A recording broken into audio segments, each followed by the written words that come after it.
It's pretty straightforward when you understand how important it is of where it is that you place your attention, of where it is that you place your focus. Get that dog out of here, man. Watch him, Frankie! Watch him! Yeah! What's good, everyone? Just out here getting after it once again. You know what it is, and I hope all you guys out there are doing just the same, continuing on this journey to be able to create better individuals to give back to your dogs and your family units. Now, I just got done with this morning's weight session, and I was thinking to myself that I'd like to share with you and ask you this question of what is it that you're paying attention to? What is it that your focus is on? Is it with the problems with self? Is it with everything that's wrong? Is it with hyper-fixating on the negatives? Or do you have the awareness to take note of that, but then to pay attention and to focus on the opportunities to be part of the solution, on the positives, on what it is that you come across, to actually partake and participate in the solutions of what you see wrong with either yourself, the situations or circumstances that you come across that you find yourself in, and within society, and how this can affect your personal conduct, your character, and your mindset, therefore affecting the existence that we call life.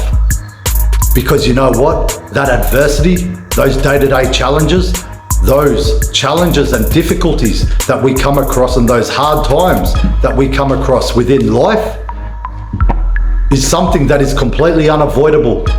So you know what? Let's change the way we look at these things, and let's change the way we behave when we come across these different situations and circumstances. Let's change the way we deal with adversity, because as the saying goes, whether you can or you can't, you're right.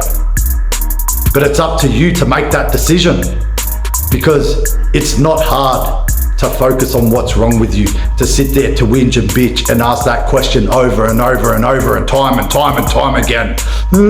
What's wrong with me? This happened, that happened, me. Bitch shit. The easiest thing to do is to become selfish and to victimize self.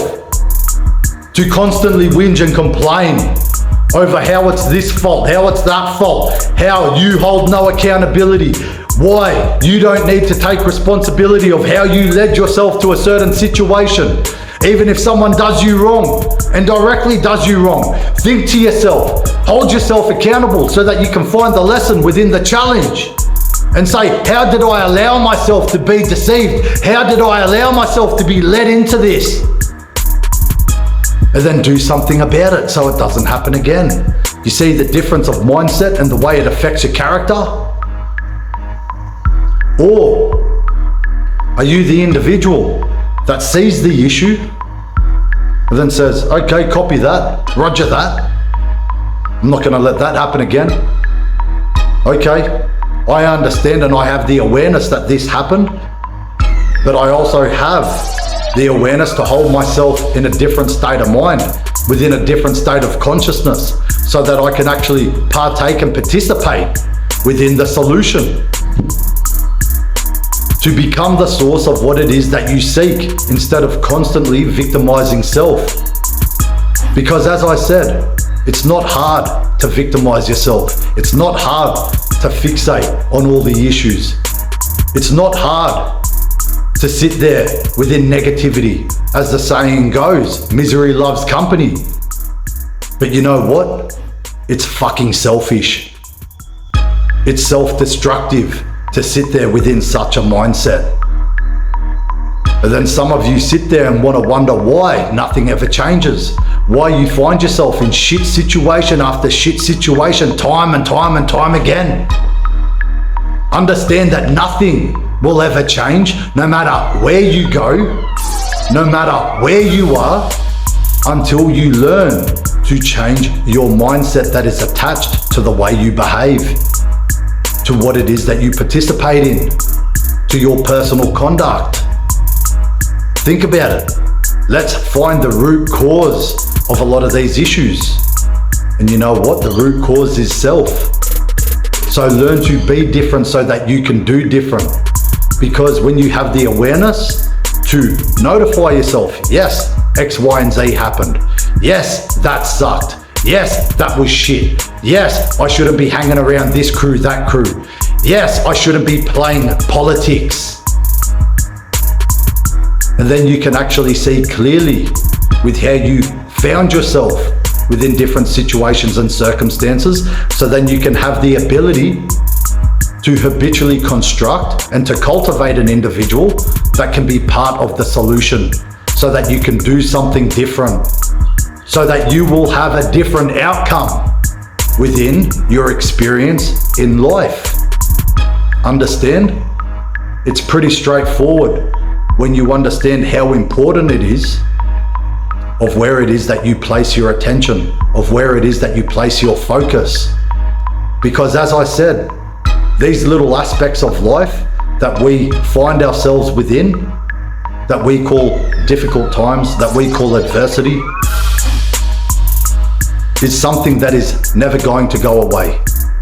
It is something that we cannot run, hide, or escape from. So again, whether you can or whether you can't, you are always right. But understanding that you are always right, why not learn to have a different association from where your mind is stemming from? You want to talk about change? Be the change. You want to complain about what it is that you need in life? Become the source of what it is that you need in life. As I say, become the source of what it is that you seek. You lack in health, become healthy. Why can't you? You got a negative mindset? Do something about that. Learn to hold yourself accountable to develop and create a positive mindset. Uneducated? Educate yourself. Put two and two together. The worth is found within the work. Anything easy is not to be respected. This is why we respect difficult things. This is why we respect and admire the underdog. This is why we look up to the people that are actually about it, that actually do the work. Once again, like I said, the work instills the worth. So where is the worth within you? Understand, every time you sit there and you wallow in your own self-pity, that you are just disrespecting self because that's the easy thing to do. That's the bitch thing to do. That's that bitch shit taken over who you are and who you could become. You are disrespecting who you could be because you're taking the easy way out. You're taking the easy route time and time and time again. Do you see these people that actually hold themselves to these standards, that cultivate this type of individual within who they are, disrespecting themselves time and time and time again? Or are they cultivating the individual that instills worth within who they are as a man or a woman, within their conviction in who they are and what it is that they stand for, because they do the fucking work? Because they create the individual that they love, admire, and respect in all ways. Because they are part of the solution day in, day out, instead of focusing and putting their attention within every issue that they come across. This is where they build mental resilience in what it is that they stand for and who they are to become. I hope that little bit of food for thought helps. God bless. Peace. Watch him, Frankie! Oh, watch him! Ah! Good boy! Good boy! Put him, Frankie! Put him! Get him! Get him, Frankie! Get him, Frankie! Get him, Frankie! Get him, Frankie! Good boy! Ah! Good boy! Good boy! Good boy! Yes! Good boy! Good boy! Good boy, Frankie! Good boy, Frankie!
Watch it, yeah, good. Yeah. Good.